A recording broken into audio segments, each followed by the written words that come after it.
Jehovah, Papa nangai, mapendo yangu,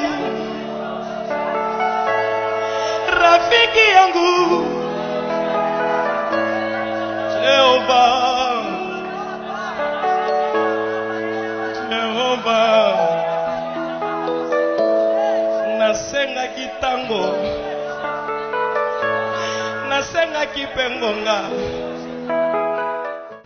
Merci chers téléspectateurs de la télé Hosanna, que notre Dieu vous bénisse parce que vous êtes très nombreux attendant cette grande émission, la puissance dans la faiblesse.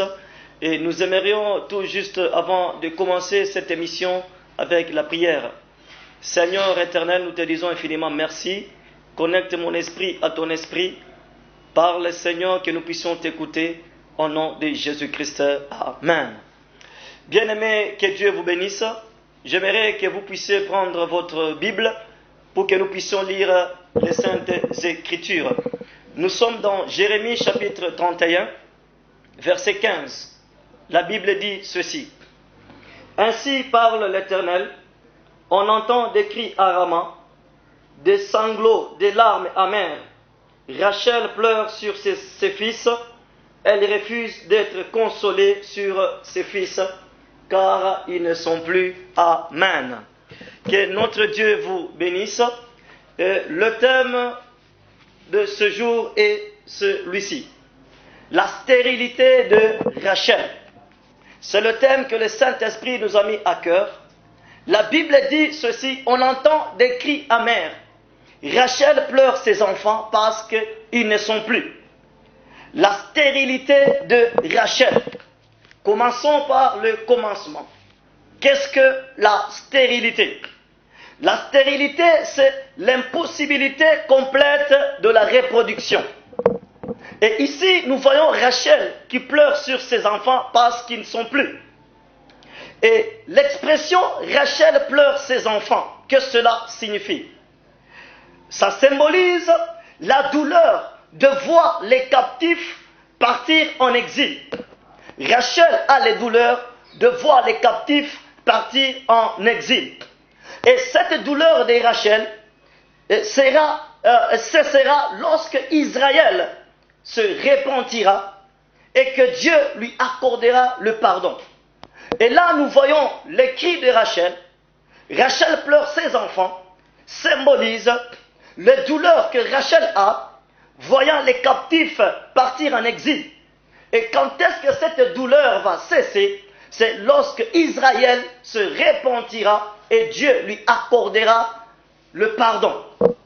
La stérilité de Rachel. Et ici, nous voyons Rachel qui pleure.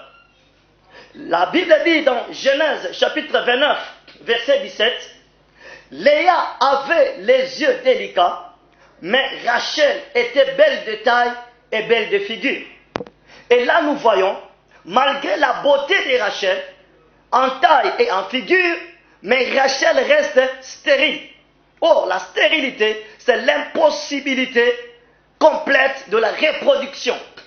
Malgré la beauté de Rachel, mais Rachel reste stérile. Et là, Rachel pleure sur ses enfants. Pourquoi? Parce que ses enfants ne sont plus. Voyez maintenant à présent. La Bible dit ceci. Quand vous lisez les Proverbes, chapitre 31, verset 30, la Bible dit ceci. La grâce est trompeuse et la beauté est vaine. Mais la femme qui craint l'Éternel est celle qui sera louée. Là, c'est la Bible qui le dit. La grâce peut te tromper, mon frère et sœur. La beauté peut te tromper, mes frères et sœurs. Mais celui qui craint Dieu, c'est celui qui sera loué. Et ici, quelle est la pensée que Dieu nous a donnée ce soir? Le Saint-Esprit est tellement attristé. Pourquoi? Parce que l'Église est incapable de reproduire des vrais chrétiens. Et la Bible dit ceci. Lorsque Rachel a donné naissance à Joseph, il lui a donné le nom que Dieu ajoute. C'est-à-dire, lorsque Joseph vient, il arrête la stérilité et la honte de Rachel. Et lorsque l'Église produit des vrais chrétiens, Et les vrais chrétiens enlèvent la honte de l'Église. Regardez l'Église dans le monde entier. Est-ce que vraiment l'Église produit des vrais chrétiens qui craignent Dieu, qui marchent dans la sainteté? Et là, point d'interrogation. C'est pourquoi, frères et sœurs, ce message est que nous puissions tous retourner dans le rail pour que nous puissions produire le fruit digne de la repentance. La Bible dit ceci, que la douleur de Rachel sera arrêtée lorsque le peuple va se convertir, va se repentir et que Dieu lui accordera le pardon. C'est pourquoi, regarde frères et sœurs, la Bible dit que la grâce est trompeuse, la beauté est vaine, mais la femme qui craint l'Éternel, c'est celle qui sera louée. Frères et sœurs, tu as la grâce de Dieu, tu as la grâce, mais qu'est-ce que tu fais vraiment dans le fin fond, dans le secret de ta vie?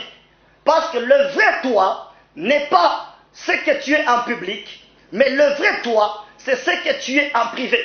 Je répète, le vrai toi n'est pas ce que tu es en public, mais le vrai toi est ce que tu es en privé. Tu peux avoir une grâce apparente, mais le vrai toi-même, c'est celui que Dieu voit dans le secret. Tu as la grâce, il y a la grâce qui apparaît, mais qu'est-ce que tu fais dans le secret? Quelle est la vie que tu as? Parce que la Bible dit que la grâce est trompeuse. Beaucoup de gens sont trompés par la grâce. La grâce peut te tromper, bien-aimé. C'est la Bible qui le dit, c'est pas moi Thomas qui le dit. La Bible dit que la grâce peut te tromper. Mais celui qui craint Dieu, c'est celui qui sera loué. Est-ce que tu peux dire Amen? Ici nous parlons aujourd'hui sur la stérilité de Rachel. Jésus-Christ pleure lorsque l'Église ne produit pas des chrétiens authentiques. C'est pourquoi si l'Église est incapable de produire les chrétiens authentiques, l'Église a échoué à sa mission. Alléluia. Frères et sœurs, le temps est arrivé que nous devons retourner dans le bon sens.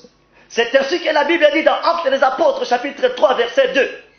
Il y avait un homme boiteux de naissance, qu'on portait et qu'on plaçait tous les jours à la porte appelée la Benne, pour qu'il demandât l'aumône à ceux qui entraient dans le temple.